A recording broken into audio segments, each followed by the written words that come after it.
Nyo nga yung speech ni ni Magalong kasi tinanggal si Magalong eh. O tinanggal si Magalong sa independent investigation, ICI. Tinanggal siya. Oh, at nabisto nga si Claire Castro. Sinabi ni Claire Castro hindi daw siya investigador pero nung una sinabi investigador siya. At mukhang talagang sinipa nila ito at ang papalit sa kanya si Vico. Papalit sa kanya sa ICI si Vico, anak ng toko. Anong gagawin ni Vico doon? Wala nga si Vicong in-expose eh. Diyan sa Pasig na may mga ginawang kalokohan ng mga na mga congressman diyan sa lugar niya eh. Tapos siyang ilalagay mo doon. Dapat nilagay mo diyan si Isko. Dahil si Isko yung isa sa mga magagaling na binatikos yung flood control anomaly sa syudad niya. Saan ka gagawin lang yan ni Vico dyan sa ICI, ididiin lang yung mga diskaya. Di ba? Sige, pakinggan natin si Magalong. And sometimes in my private moments, I weep because I've never seen this kind of corruption. Nakita ko yung mga extortion, mga pangikikil. Pero believe me, this is something very, very different. I can only bow my head and express my frustration. It's a sacrifice. Sometimes I think the safety of my family. Napakahirap labanan ang korupsyon. Dahil lagi na lang may mga taong wala nang ginawa kundi mamulitika at sirain pa yung ating reputasyon. Ganyan na kagago ang sistema natin dito.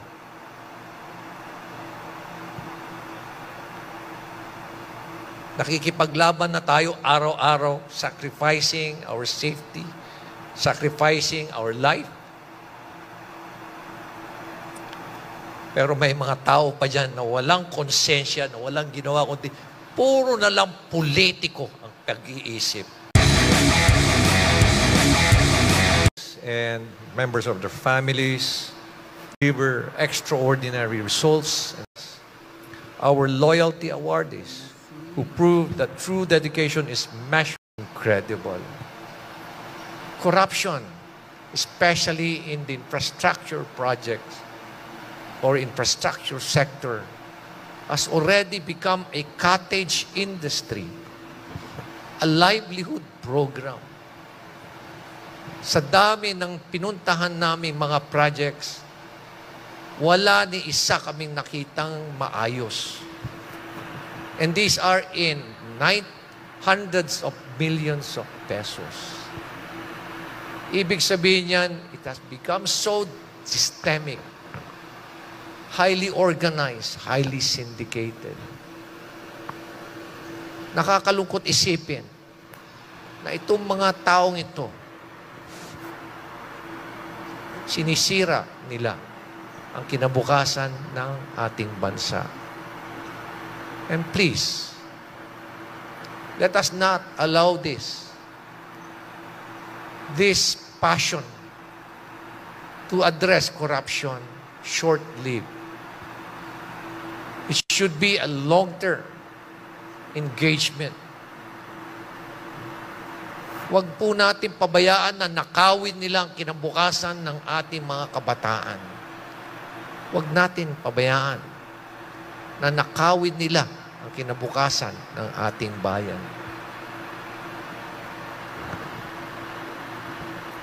And sometimes in my private moments, I weep because I've never seen this kind of corruption.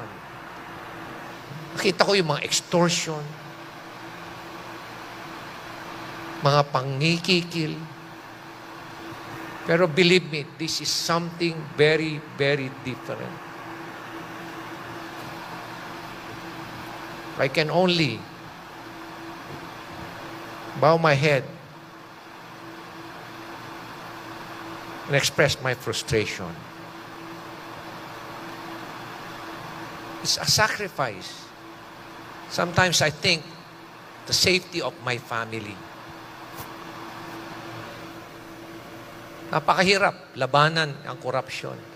Dahil lagi na lang may mga taong wala nang ginawa kundi mamulitika at sirain pa yung ating reputasyon. Ganyan na, kagago ang sistema natin dito.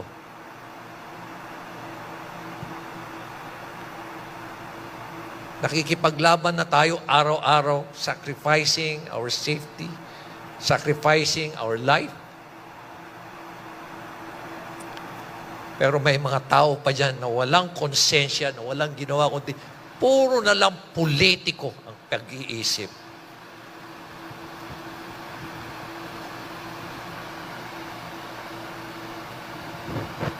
Kasing dumi ng kanilang mga konsensya. They're no different from these very powerful people who continue to destroy our nation. And let me go back. Please know that we deeply appreciate the support each one of you have given to our advocacies. Even as you understand that sometimes some of us need to be away to fulfill our task beyond what we do in our city. Everything we do, everything... Ayan, hindi ba si Magalong, na balita natin ay papalitan daw Nino. Tanggalin mo ito tatanggalin mo si Magalong, tas ipapalit mo si Vico. Nako, anong magagawa ni Vico dyan? Ito, pambonus natin. Nag-away si Guanzon at saka itong si Sandro Marcos. Ikaw talaga, Sandra. Dumidedi ka pa sa tsupon ng lantang utong ng nanay mo. Nangahamong ka na ng veterano sa batas, ha? Pakinggan natin tong away ni Guanzon at saka ni Sandro Marcos na tumatapang na. Pinatulan ni dating COMELEC Commissioner Rowena Guanzon ang banat sa kanya ni Presidential son at House Majority Leader Sandro Marcos. Nitong nakarang araw kasi matapang na sinabi ni Guanzon na wala na raw boboto sa mga Marcos sa susunod na eleksyon. At kawawa si Sandro dahil binahiran na umano ni Lady First District Malinaw naman eh. Akala ko may pinag-aralan niyang Sandro na yan, ba't hindi makaintindi ng Tagalog? Wala nang boboto sa Marcos sa 2028. Madami namang Marcos. May Marcos na Amy, may Marcos na Irene, mayroon pang isang ampon na Marcos din. May mga anak yun. Di ba lahat yan, Marcos yan. Si Francis Deo Marcos, Marcos din yan. Parehas yung magnanakaw. So ang sinasabi ni Guanzon dito, kawawa ka, Sandro, kasi ikaw sana yung political dynasty. Maganda yung clamor ng tao sa kanya. Natatandaan nyo nung Uniteam, di ba? Ang dami may crush sa kanya. Sikat na sikat si Sandro noon eh. Noong na yon kasi nga medyo mukhang tomboy.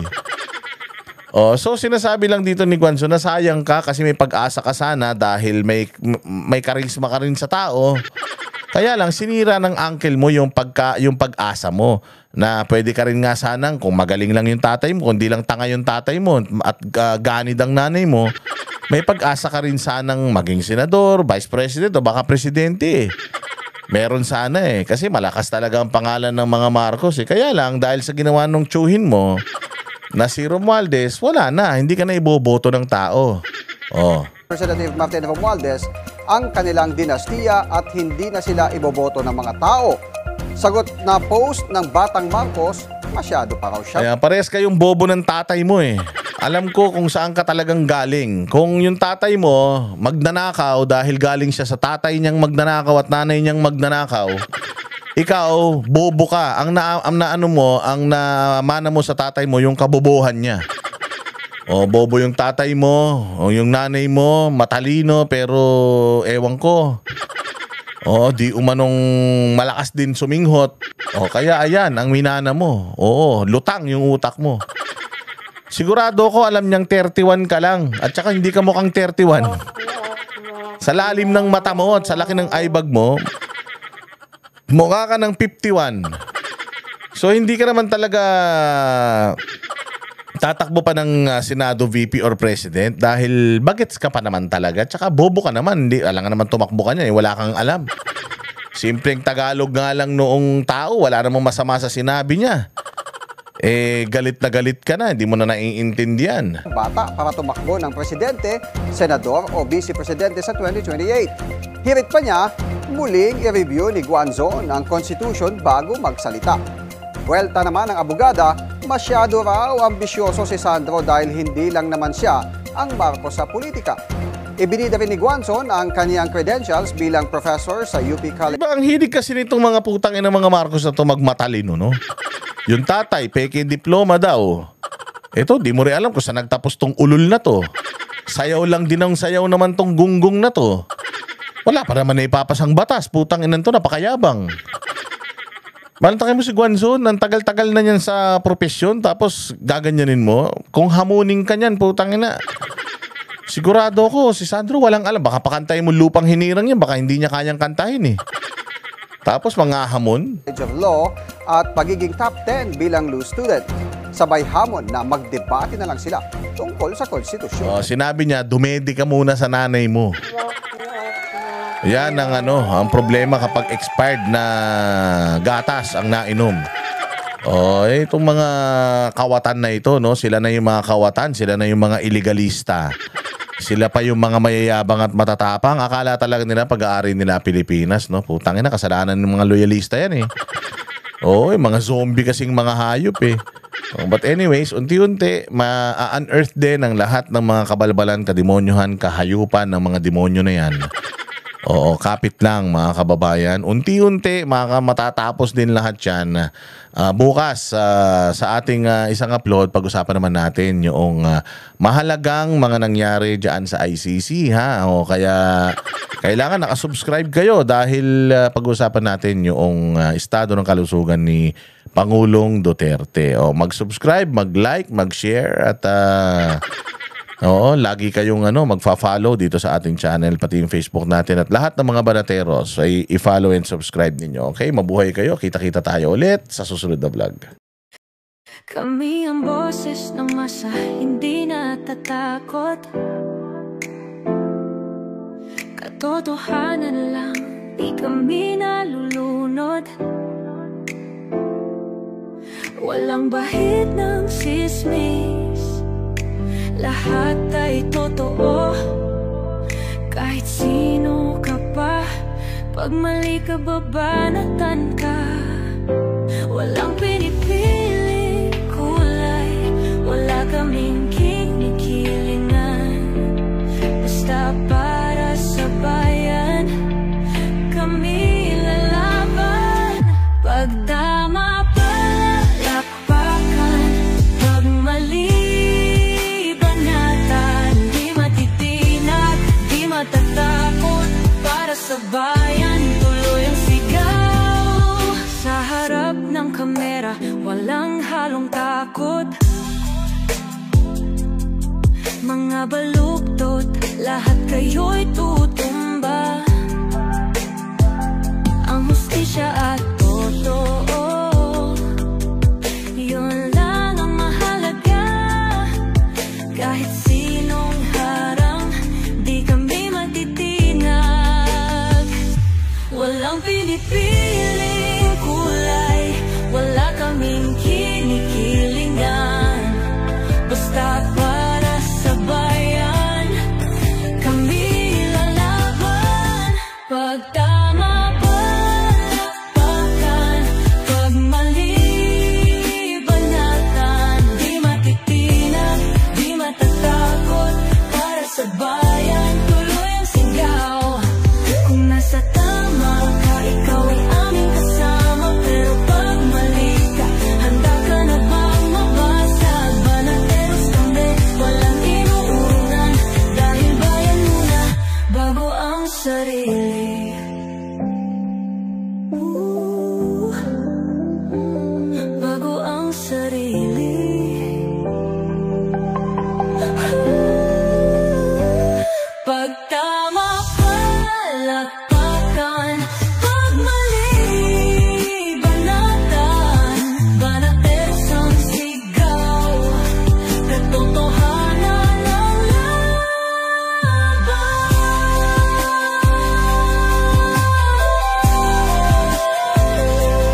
walang halong